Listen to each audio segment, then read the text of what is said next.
93 FM. 93 Equinox Radio.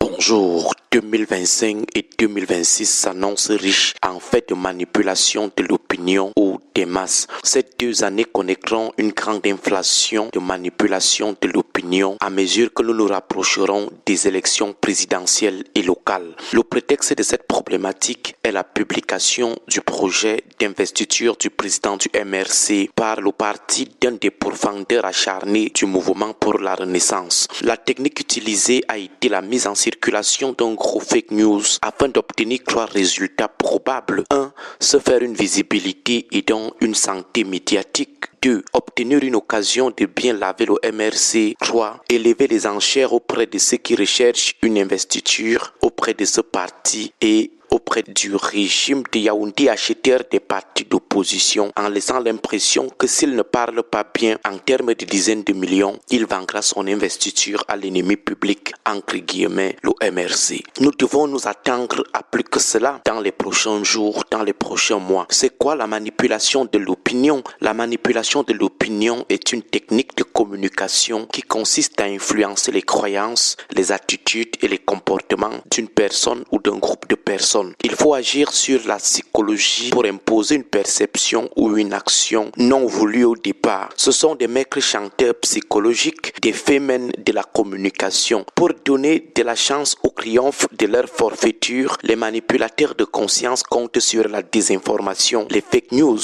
Ils diffusent des fausses informations pour manipuler. Internet et les médias sociaux sont aujourd'hui leur repère, leur refuge, leur sanctuaire ou si vous voulez, leur maison abandonnée du quartier à partir de laquelle ils opèrent. Même dans les médias classiques, on ment, on raconte des ragots, on débite des bobards dans l'unique but d'agir cyniquement sur la conscience du peuple, la psychologie des masses.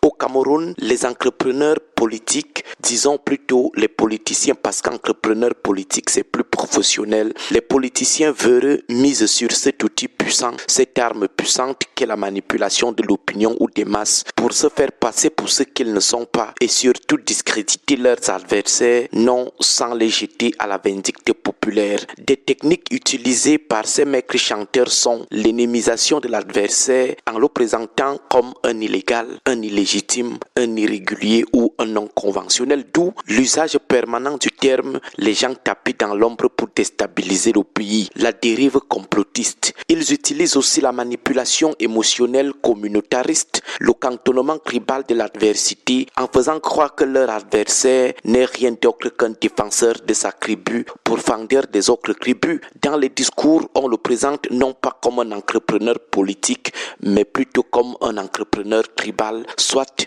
dans le sens de l'ethnofascisme, soit dans le sens de l'ethno-hégémonisme. L'arme psychologique et la manipulation des masses est dirigée contre son propre groupe, tout comme elle peut être dirigée contre le groupe adverse. Pour arriver à leur fin, les manipulateurs des masses font recours à certaines stratégies. Par exemple, la stratégie de la diversion. Elle consiste à détourner l'attention du public des problèmes importants grâce à un déluge continuel de distractions et d'informations insignifiantes. On a également la stratégie du choc et de la solution, c'est-à-dire on crée d'abord un problème, une situation prévue pour susciter une certaine réaction du public afin que celui-ci soit lui-même demandeur des mesures qu'on souhaite lui faire accepter pour apparaître à la fin comme le sauveur. Il y a aussi la stratégie de la dégradation. Pour faire accepter une mesure inacceptable, il suffit de l'appliquer progressivement et c'est à la fin que le public, la population réalise que cette mesure inacceptable est finalement passée. On peut aussi parler de la stratégie de l'émotion, amener la masse à agir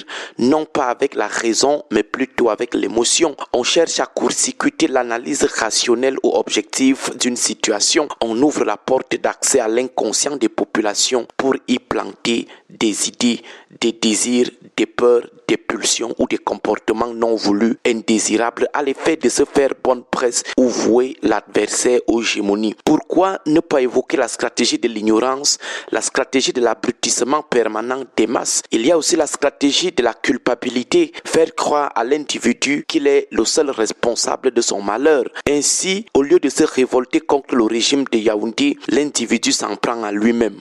Enfin, on a la stratégie de la médiocrité, c'est-à-dire encourager la population à se complaire dans la médiocrité. Bref, 2025-2026, préparez-vous déjà à faire face à l'inflation de la manipulation de l'opinion ou des masses par des maîtres chanteurs politiques, par des politiciens, de la spéculation, des fake news ou de la délation. Agréable week-end à vous tous. 93